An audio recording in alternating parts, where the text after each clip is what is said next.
Glória a Deus. Queridos, eu queria convidar você a abrir a sua Bíblia no Evangelho de João. João 19, verso 25. Obrigado, filho. Aleluia. Gustavo, você salvou o microfone. Muito obrigado. Se eu te recompense, se eu te dê porção dobrada. Diz assim a palavra, querido. João 19, verso 25. E junto à cruz estava uma mãe de Jesus, a irmã dela, Maria, mulher de Clopas, e Maria Madalena. Vendo Jesus, a sua mãe, junto dela, o discípulo amado disse: mulher, eis aí o seu filho. Depois disse ao discípulo: eis aí sua mãe. Dessa hora em diante, o discípulo tomou para casa. Até aqui. Pai, nós te louvamos. Pai, nós te bendizemos. Pai, agradecendo ao Senhor pela tua palavra. Pai, a tua palavra ela é viva, a tua palavra ela é eficaz. Pai, a tua palavra ela é penetrante. Pai, a tua palavra ela é doçura. Pai, a tua palavra ela é remédio. Pai, a tua palavra ela é cura. Pai, a tua palavra ela é transformadora.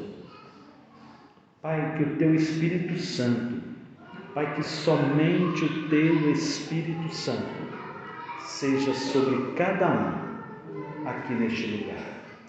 Que os ouvidos estejam abertos, que o coração esteja como terra fértil a receber do Senhor a porção. Amém? Pode se sentar, queridos. Glória a Deus. Eu quero tentar ser breve. O louvor foi céu na terra. O louvor me tomou um pouquinho mais do tempo, mas Deus é bom. Foi muito bom. Como nós precisamos adorar. Como precisamos adorar, né? Queridos, eu confesso para os irmãos que eu estou brigando com a mensagem aqui ainda. Eu tenho 2 títulos para a mesma mensagem: voltar para a casa do Pai ou as perdas da vida. Eu cheguei aqui com esse título, as perdas da vida. E ao longo aqui do louvor, e o Espírito Santo, ele fala com a gente o tempo todo, e eu já fiquei assim: Senhor, o que o Senhor quer falar? Mas deixa eu te falar uma coisa, preste muita atenção. Eu preciso que você preste tanta atenção em mim, para que você não me ouça, para que você ouça o Espírito Santo. Amém? Permita que o Espírito Santo ministre no seu coração. Talvez a mensagem de hoje vai ser um retorno para a casa do Pai, mas para outros vai ser uma forma de saber lidar com as perdas, entender as perdas e crescer com elas. Queridos, eu queria muito que você imaginasse o que é para uma mãe ter um filho numa cruz, símbolo de vergonha, nu, ferido, um momento de dor, e aquele momento muito delicado. Aquele Jesus que carregou multidões, aquele Jesus que ensinava no monte, aquele Jesus que estava com o povo no Sermão do Monte, aquele Jesus que estava com multidão, preocupado com o que eles haviam de comer e que multiplicou ali pães e peixe. E agora Jesus está num lugar elevado e com a vida se esvaindo, e a sua mãe vendo aquela cena. Queridos, eu não quero sensibilizar ninguém. Eu quero que você observe o contexto que é totalmente bíblico pense um pouco com o coração dessa mãe. Que perda! Que perda! Querida, a nossa vida ela é sempre repleta de perdas. Temos muitas perdas. As coisas nem sempre são como imaginamos. Muitas coisas saem da nossa mão. Nós não temos domínio de quase nenhuma delas. Tudo é muito transitório. Tudo é muito transitório. Hoje estamos numa condição e amanhã já vivemos outro cenário. E a gente precisa olhar para isso. E eu vejo nesse texto Jesus como pastor, que mesmo naquela condição estava ali preocupado com vida. E de alguma forma ele ainda tentava suprir o vazio, a dor daquela mãe. E ele fala assim: mulher, eu não vou estar mais aqui para ser seu filho, mas eis aí João. João, essa é a sua mãe. Que a gente precisa tentar enxergar dentro do texto aquilo que alimenta a nossa alma. É preciso que eu e você entendamos como a vida acontece. O verso 26 diz assim: vendo Jesus a sua mãe e junto dela o discípulo amado. Isso é quase que unânime, né? A maioria dos estudiosos vão dar essa pessoa como João, que é o discípulo amado. E ele fala, né? Mulher, referindo a sua mãe, eis aí o seu filho. Depois ele disse para João, o discípulo, eis aí a sua mãe. Jesus, pastor, uma mulher, mãe e um filho. Eu olho para isso aqui e eu vejo uma igreja. Não existe igreja se não houver famílias. A vida espiritual está para nós, famílias.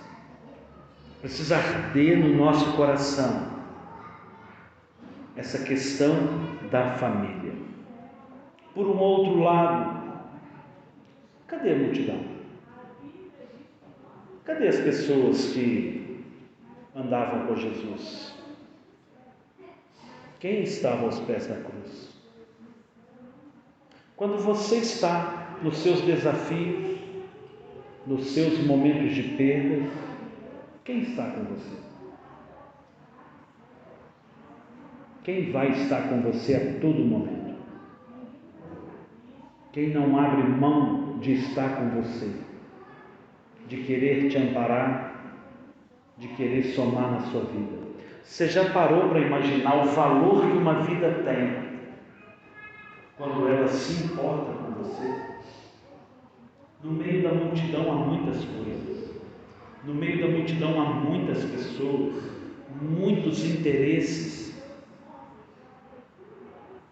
mas chega uma hora na nossa vida, não há multidão, não há multidão. Poucas pessoas estarão conosco. Queridos, nesse contexto, eu quero que você vá lá comigo em Lucas 15, versículo 1.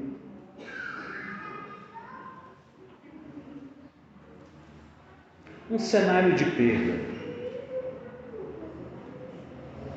Verso 1.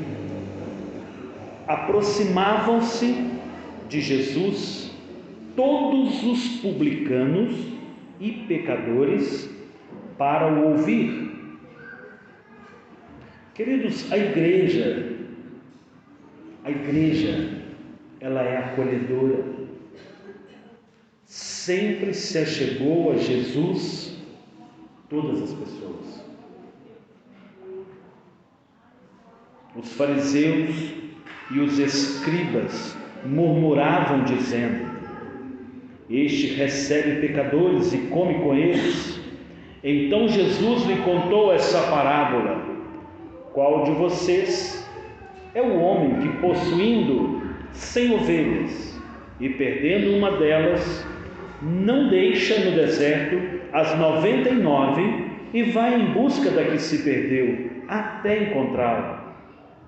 E quando a encontra, põe-a sobre os ombros, cheio de alegria, e indo para casa, reúne os seus amigos e os vizinhos, e dizendo-lhes: alegrem-se comigo, porque já achei a minha ovelha perdida. Digo a vocês que assim haverá mais alegria no céu por um pecador que se arrepende do que por 99 justos que não necessitam de arrependimento. O que se perdeu nesse texto? Uma ovelha. A famosa passagem da ovelha perdida. Uma ovelha perdida. Uma vida perdida. Perder é aquilo que você não quer perder. Você não consegue achar para usufruir, para ter a posse. É algo que saiu da sua mão. Você não esperava e compensa que não, você não tem mais a posse. Você não tem como mais acessar aquilo. E aí você fica preocupado e você quer encontrar, você quer estar.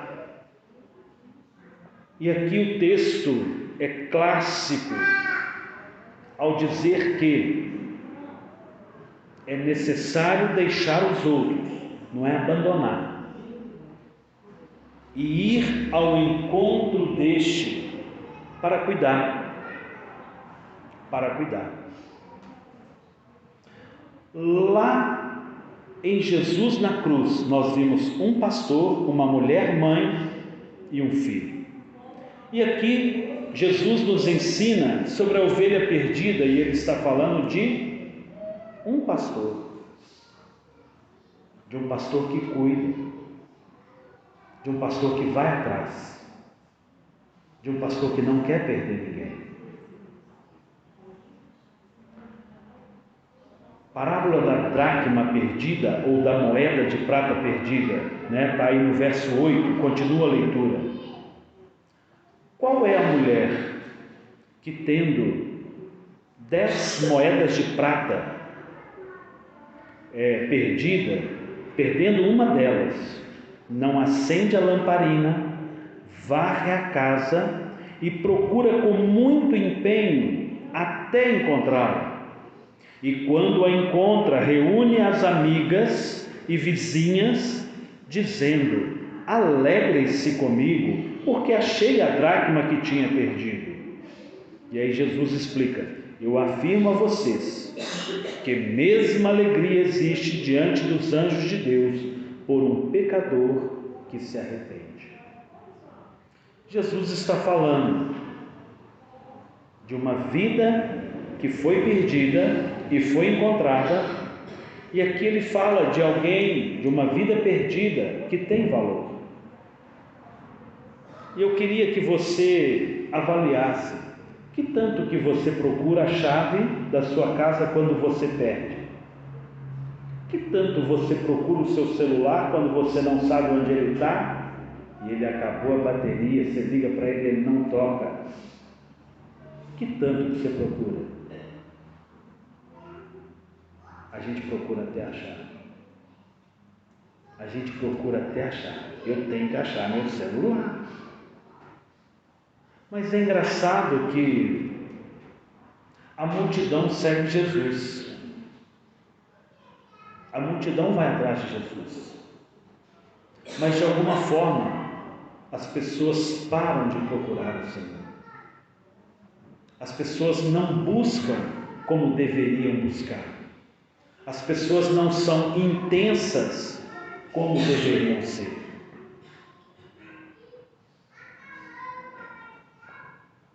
Veja que Jesus está falando de 3 perdas, e eu quero agora a mensagem do filho pródigo, ou filho perdido. Verso 11, continua. Jesus continuou: certo homem tinha 2 filhos. O mais moço deles disse ao pai: Pai, quero que o Senhor me dê a parte dos meus bens que me cabe. E o pai repartiu os bens entre eles. Passados não muitos dias, o filho mais moço, ajuntando tudo o que era seu, partiu para uma terra distante e lá desperdiçou todos os seus bens, vivendo de forma desenfreada. Depois de ter consumido tudo, sobreveio àquele país uma grande fome e ele começou a passar necessidades. Então foi pedir trabalho a um dos cidadãos daquela terra, e este o mandou para os seus campos, a fim de cuidar dos porcos. Ali ele desejava alimentar-se das alfarrobas que os porcos comiam, mas ninguém lhe dava nada.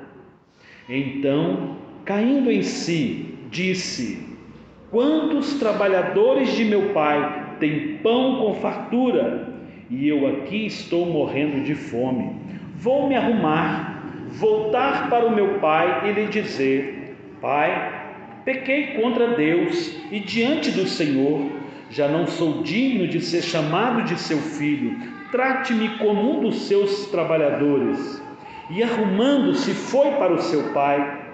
Vinha ele ainda longe, quando seu pai o avistou e, compadecido dele, correndo o abraçou e beijou. E o filho lhe disse: Pai, pequei contra Deus e diante do Senhor, já não sou digno de ser chamado de seu filho. O pai, porém, disse aos servos: Tragam depressa a melhor roupa e vistam nele, ponham um anel no dedo dele e sandálias nos seus pés.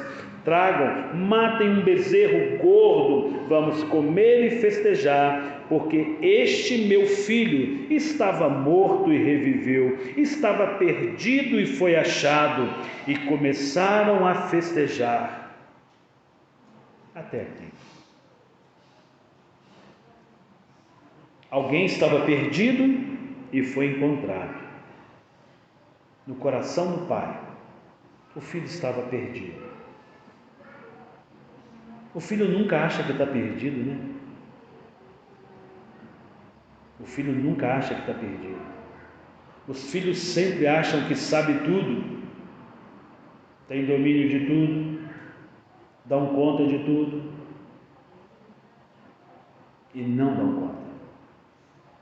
Esses filhos aplicam aos jovens de hoje? Sim, mas aplica a cada um de nós. Quanto que a gente quer, parte que nos cabe, como nós queremos resolver do nosso jeito.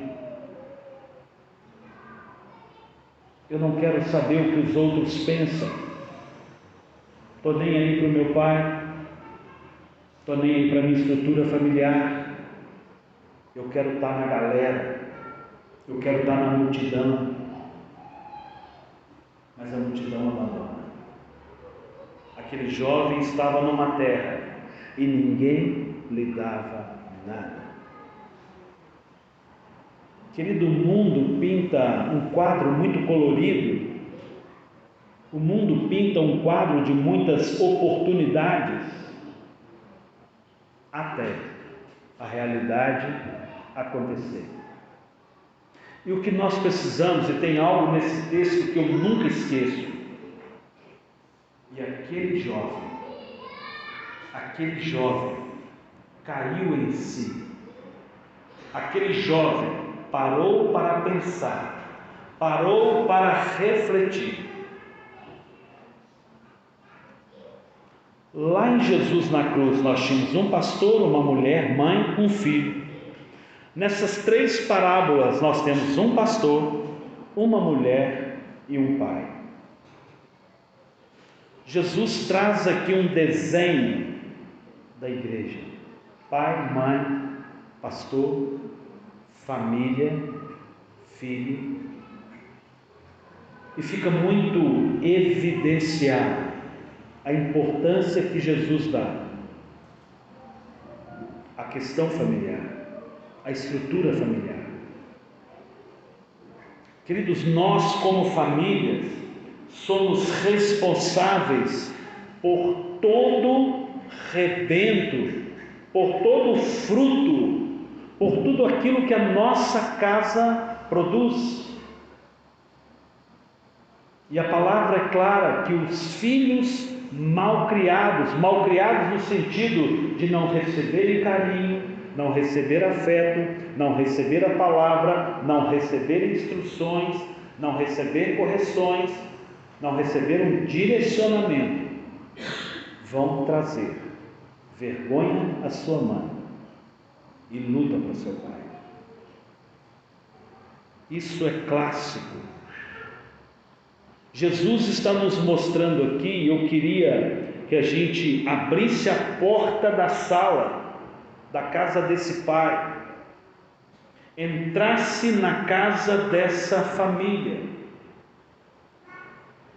Seguramente, Jesus desenhou nessa parábola para nós um pai cuidadoso, um pai carinhoso, porque quando esse filho estava lá longe, gente, como meu pai trata bem os seus funcionários, se ele trata bem os funcionários, tratava muito melhor de nós filhos. Eu vou voltar para a casa do pai. Eu não quero ir para a casa do pai para ser mais filho, porque eu perdi esse direito. Isso é o coração do filho arrependido. Mas o coração do pai é: traga as melhores roupas, traga sandálias, traga o anel da família, mata um boi, faz uma festa, porque a alegria voltou nessa casa. Queridos, o nosso Deus, Jesus está mostrando aqui uma realidade de uma família, e a gente nunca quer perder. Esse pai, ele vive um desafio grande. Eu já vivi alguns cenários aqui na igreja. Isso aqui nem todos têm maturidade para entender, e até nem todos vão concordar. Mas a casa do pai é a igreja. A casa do pai é a igreja. E todo bom pastor vai atrás de ovelha perdida. Mas o pastor nunca vai atrás do filho pródigo. Quem não quer estar na igreja é livre. A igreja está na casa do pai. É para quem entende, é para quem quer ser filho. Queridos, se pois Cristo vos libertar, verdadeiramente nós seremos livres, livre de toda algema, livre de toda amarra, livre para estar na casa do Pai. Então há uma decisão no nosso coração, porque na casa do Pai sempre haverá provisão, sempre haverá cuidado, muito melhor do que o mundo, do que a fome que há lá fora, do engano que há lá fora.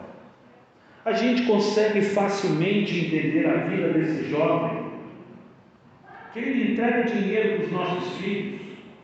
Alguém estava me contando, lembrei, foi o Guilherme que trabalha comigo, que na juventude deles, o pai deu um cartão para o filho assim: você vai levar o cartão, você vai pagar para você entrar lá no cinema, você vai comprar o seu lanche e pronto, ok? Beleza. E o menino chegou lá no caixa lá, com a turminha dele, aqui, quanto você quer? 10? Sacou, toma 10 para pagar o cinema, você quer ter 20? E foi sacando. O menino não tinha a menor noção que ele estava quebrando o pai dele. E esse menino sacou um monte de dinheiro e fez a festa, pagou tudo para todo mundo. Não tem inteligência, não é no sentido de ser burro, não tem conhecimento do que é um cartão. E o que acontece conosco quando você confia algo que os nossos filhos estão despreparados, e os nossos filhos não querem se preparar, não querem ouvir, não querem se atentar à instrução dos pais, gastam tudo, porque não sabem ter, não sabem reter, não sabem multiplicar, não sabem o valor do trabalho do pai. Poucos sabem o valor, a dificuldade para se manter a casa do pai. E eu não falo de dinheiro. A Bíblia fala assim: bem-aventurados são os pacificadores, porque esses pacificadores são chamados filhos de Deus. Pastor, eu não vou na igreja não, porque na igreja tem muita gente chata, muita gente que olha assim, olha assado, que não respeita, que não entende. Eu até entendo. Eu já vi também isso. Mas é preferível voltar para a casa do pai. Na casa do pai é cuidado. O pai abraça. Tem um irmão lá chato que não vai me entender. Tem um irmão lá chato que vai ficar aborrecido com o meu retorno. Mas é melhor estar na casa do pai. Na casa do pai há abraço, a cura, a restauração. Vamos continuar o texto?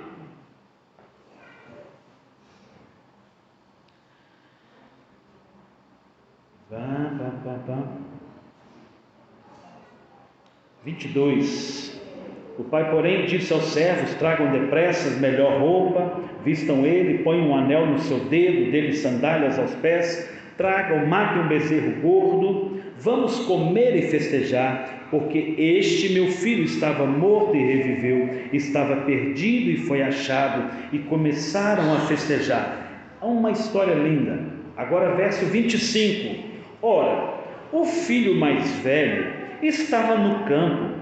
Quando voltava, ao aproximar-se da casa, ouviu a música, as danças, chamou um dos empregados e perguntou: o que era aquilo? E ele informou: o seu irmão voltou, e por tê-lo recuperado com saúde, o seu pai mandou matar um bezerro gordo. O filho mais velho se indignou e não queria entrar. Saindo, porém, o pai procurava convencê-lo a entrar, mas ele respondeu ao seu pai: faz tantos anos que sirvo o Senhor e nunca transgredi um mandamento seu, mas o Senhor nunca me deu um cabrito sequer para fazer uma festa com meus amigos. Mas quando veio esse aí, o seu filho, que sumiu com os bens do Senhor, gastando tudo com prostitutas, o Senhor mandou matar um bezerro gordo para ele?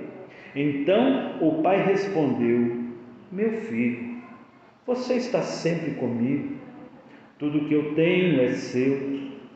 Mas era preciso festejar e alegrar-se, porque este seu irmão, ele estava morto e reviveu, estava perdido e foi achado.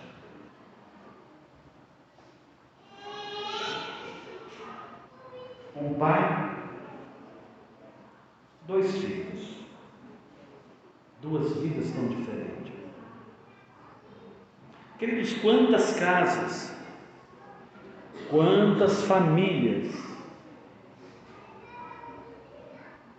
os filhos estão perdidos dentro de casa.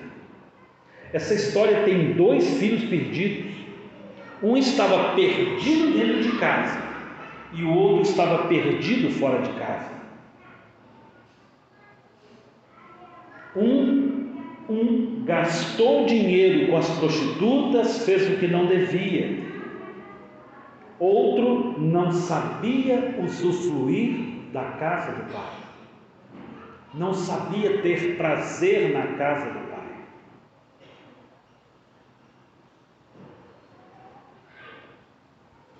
Às vezes é bom perder. Às vezes é bom perder. Pastor, o senhor é louco? Irmãos, eu chorei, falei isso aqui, tenho até falado muito isso. Tenho filho de 18 anos, era para ter um filho de 20 hoje.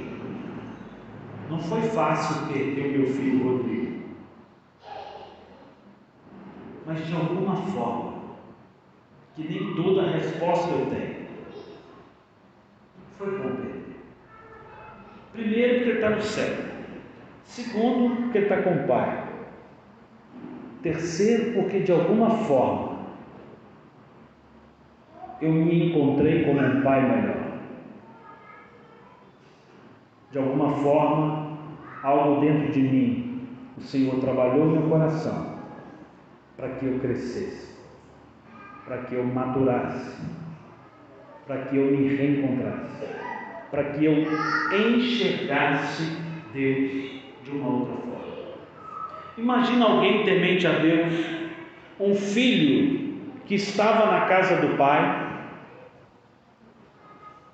mas não sabia usufruir tudo da casa do pai, não tinha intimidade com o pai, não teria coragem de pedir ao pai: me dá um cabrito, deixa eu matar para me comer com meus amigos.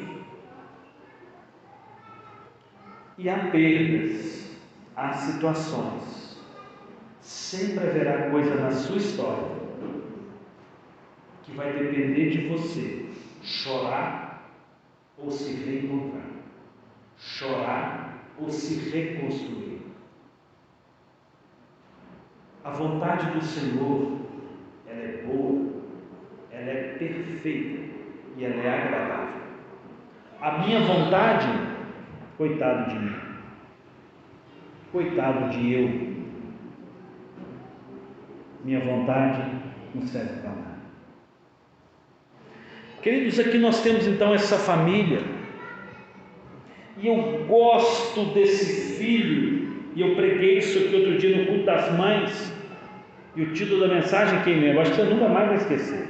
Quem lembra da mensagem do culto das mães? Não é possível, gente. O Carlos ainda fez piada aqui, ó.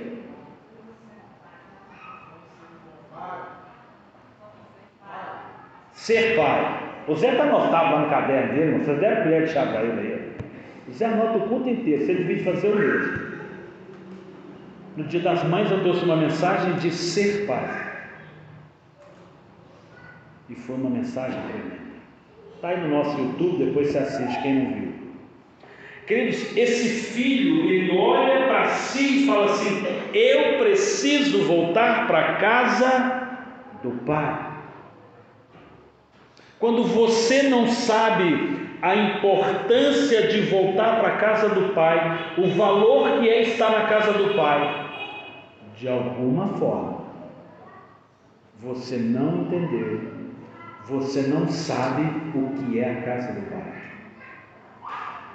Muitas pessoas têm frustrações, viveram uma infância muito torta, sofreram muito como criança, e às vezes falar na casa do pai é tortura, é dor, é sofrimento.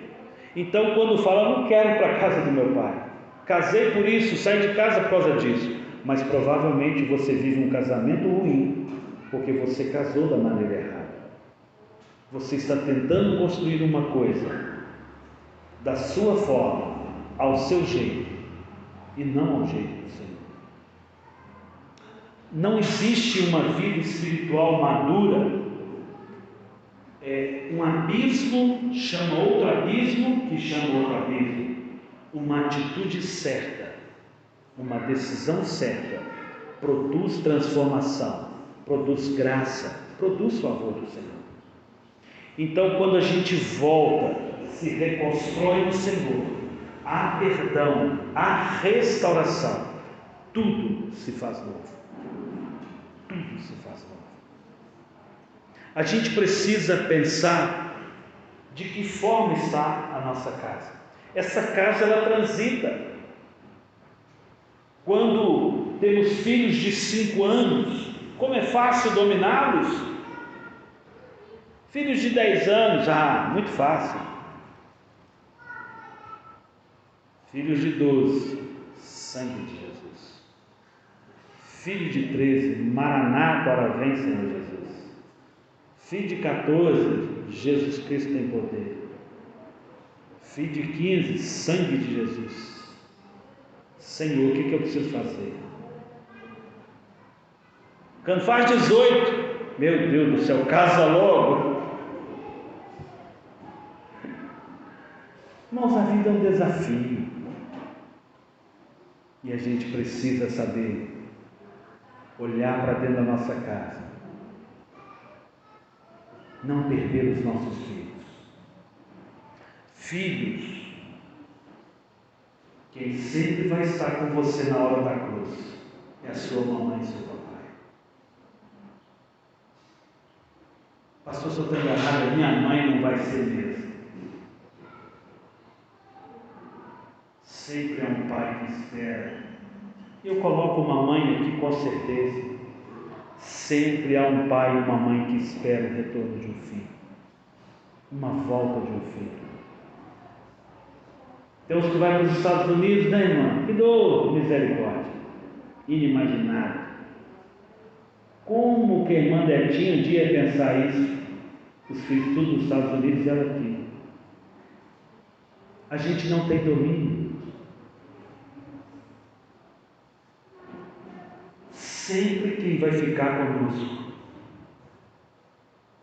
os nossos queridos, os mais próximos, e ainda passado deles, o que você vai ter é o Senhor. Queridos, tudo começa em Deus, tudo é para Deus, tudo volta para Deus. Por que você foi criado? Por que Deus criou o homem? Deus cria o homem lá no Jardim do Éden para relacionamento. Deus ama interagir com cada um dos seus filhos. Se Deus quisesse ficar em Adão e Eva, Ele não teria dado fertilidade, não precisaria gerar novos filhos. Quando o Senhor planta esse homem, há uma ordem, é algo imperativo: crescer, multiplicar, encher a terra. Eu quero relacionar com cada um desses filhos. Eu quero ser pai de cada um deles. Eu quero cuidar de cada um deles.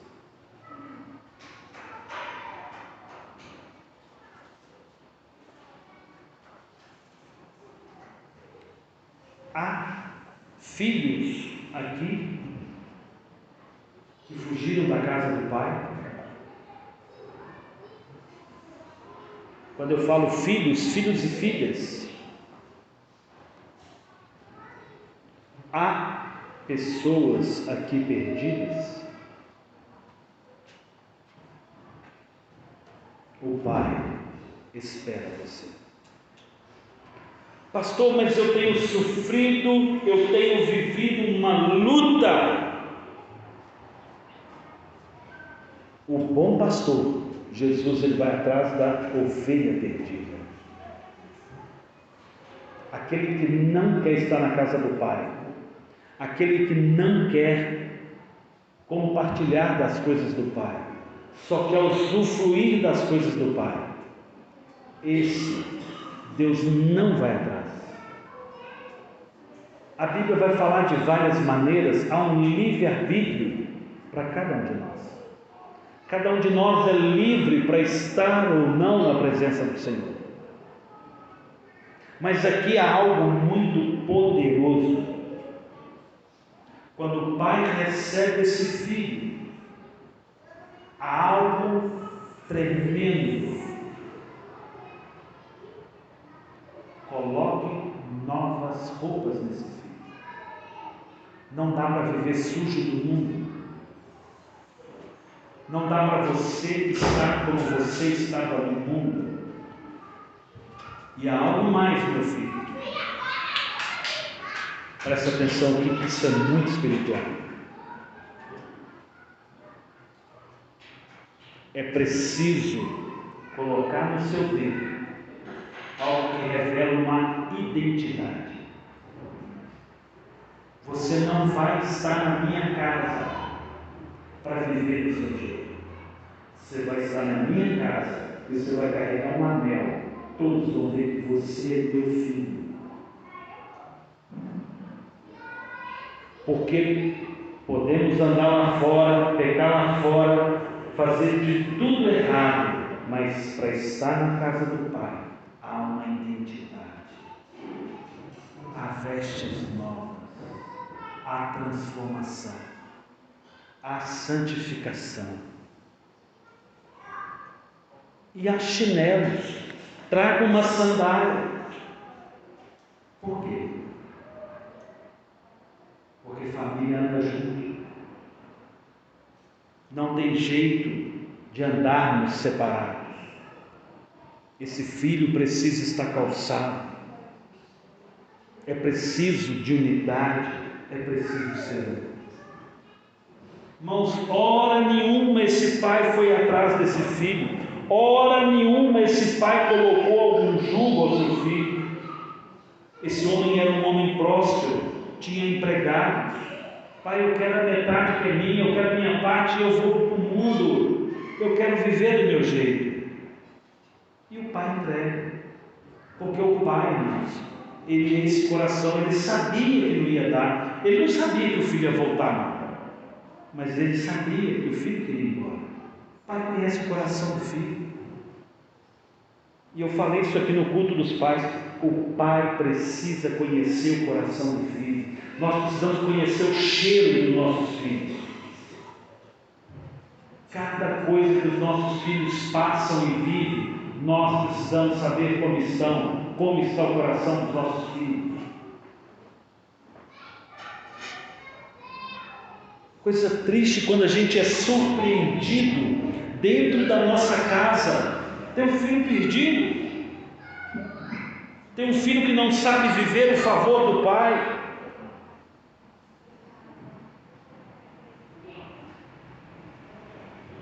Irmãos, a vida acontece de tantas maneiras e a sua verdade, ela só é a sua verdade.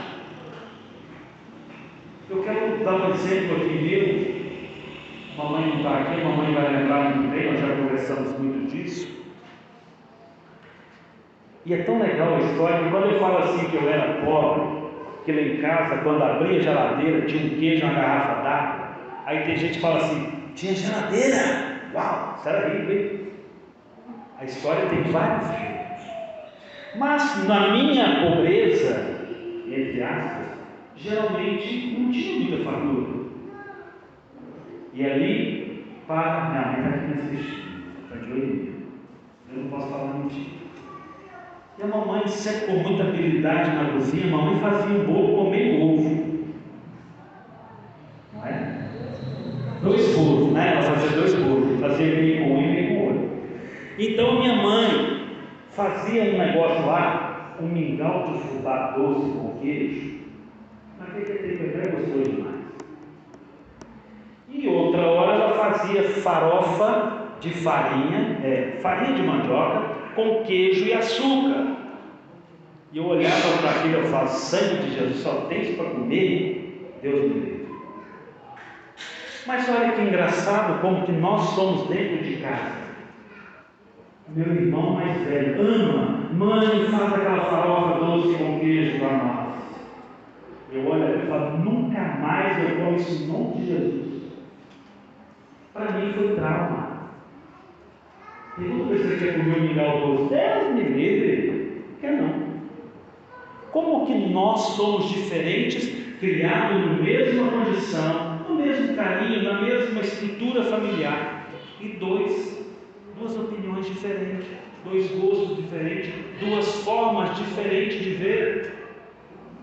Por que eu falo isso, querido? Nós precisamos saber, como pais, olhar os nossos filhos.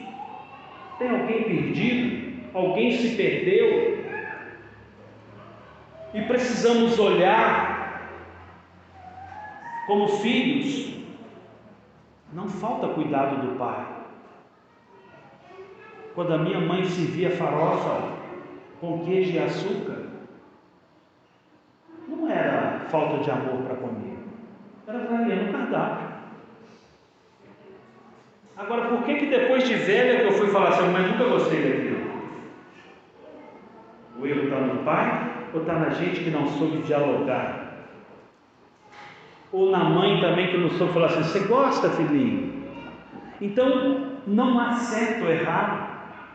O que nós precisamos fazer é o quê? Construir. Construir. Amar. Abraçar. Cheire os seus filhos. Cheire os seus filhos. Abrace os seus filhos. Raquel, abraça essa Isabela. Não dá mulher de chá para ela. Né, Isabela? É bom demais. Imagina um abraço do papai agora, Isabela. Hã? Queridos, como a vida acontece e quantas coisas saem da nossa mão. Eu quero fazer uma pergunta retórica para você. Como é a sua família? Quais são os seus planos? Há um pai que sempre esteve de portas abertas a abraçar, a acolher. Esse pai da parábola, ele foi pego de surpresa com o filho perdido em casa e se entristece com o filho que foi embora. Mas o Pai, o nosso Deus, nada escapa da sua mão. O Senhor é onipresente, onisciente. Ele tem domínio de todas as coisas. Não há uma oração sua, não há um choro seu que o Senhor não tenha estado presente, que o Senhor não tenha escutado. Como o Senhor nos conhece, como o Senhor é poderoso, como Ele é Deus.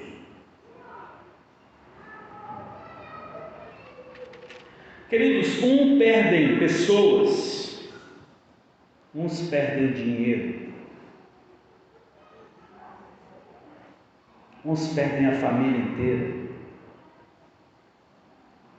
Há muitas perdas. O mundo, ele é como um buraco negro, ele vai tragando. Tudo no mundo tem que pagar. Tudo no mundo tem que pagar. O céu é de graça. O céu é de graça. Há uma graça, há um favor do Senhor. Há algo que nós não merecíamos. Mas o Pai nos recebe. O Pai nos recebe. Aquele filho havia botado ali muito dinheiro, muito recurso fora. Mas o Pai recebe. Até quando nós vamos julgar os recursos da família fora? Por falta de sabedoria, falta de temor de Deus, falta de favor do Senhor, falta de presença do Senhor. Como nós precisamos de Deus.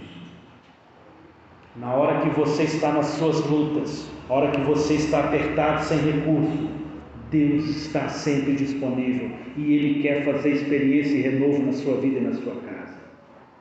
Mas nós preferimos resolver dos nossos jeitos.